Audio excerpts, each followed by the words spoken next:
Kiat-kiat apa yang Pak Idam akan persiapkan ya, ketika nanti dipercaya untuk memimpin institusi Polri yang besar ini ya. Kalau kita bicara soal bukti elektronik misalnya, maka dia bisa juga menyangkut kejahatan-kejahatan konvensional dengan perkembangan yang ada, dengan revolusi.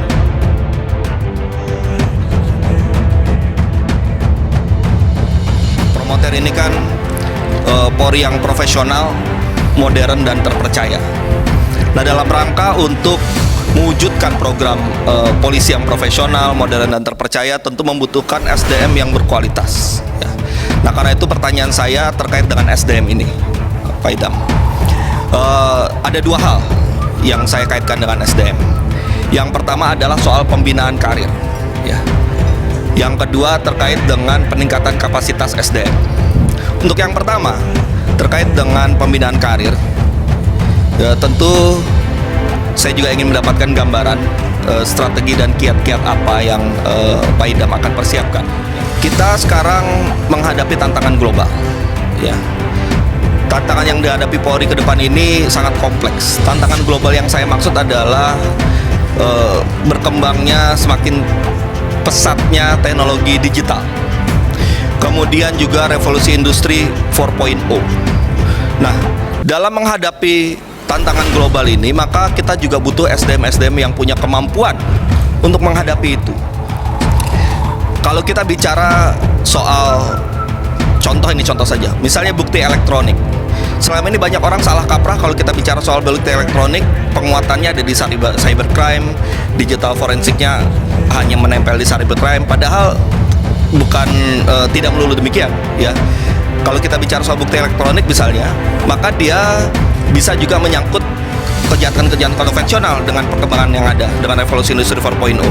Kejahatan konvensional, pembunuhan, pencurian itu juga akan terkait dengan bukti elektronik. Nah, juga akhirnya kita butuh sumber daya manusia yang punya kemampuan digital forensik mendasar di setiap bidang yang ada di kepolisian. Nah, oleh karena itu pertanyaan saya, Pak Idam, bagaimana kiat dan strategi Pak Idam untuk meningkatkan kapasitas sumber daya manusia di tubuh Polri dalam menghadapi tantangan global, teknologi digital, dan revolusi industri 4.0?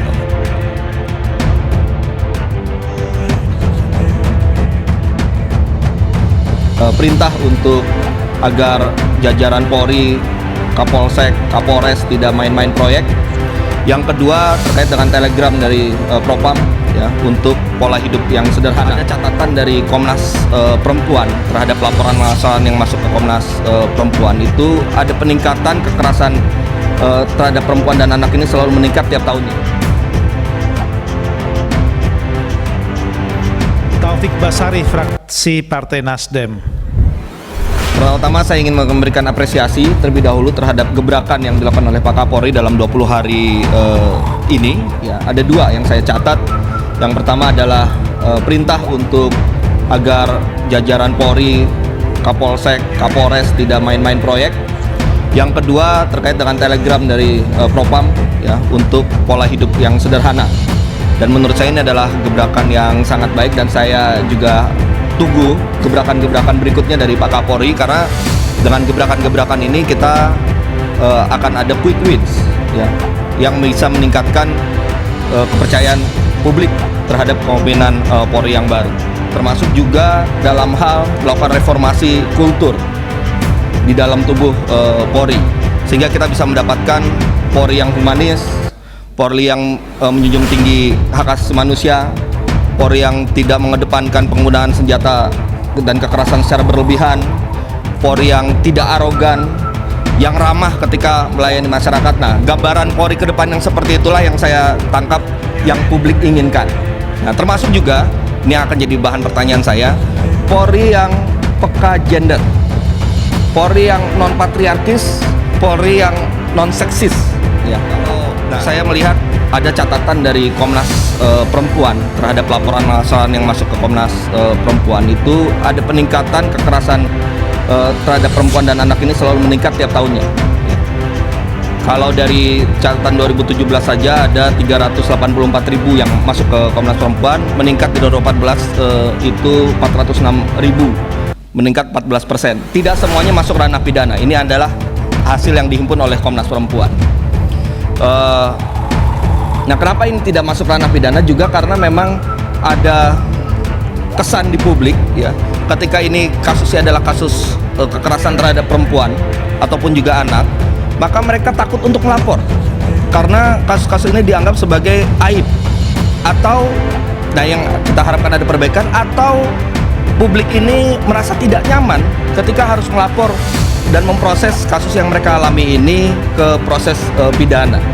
Nah, oleh karena itu Pak Kapolri, saya berharap ada perhatian juga ya, bagaimana kemudian aparat-aparat personal Polri itu diberikan peningkatan kapasitas untuk pemahaman mengenai kepekaan gender ini.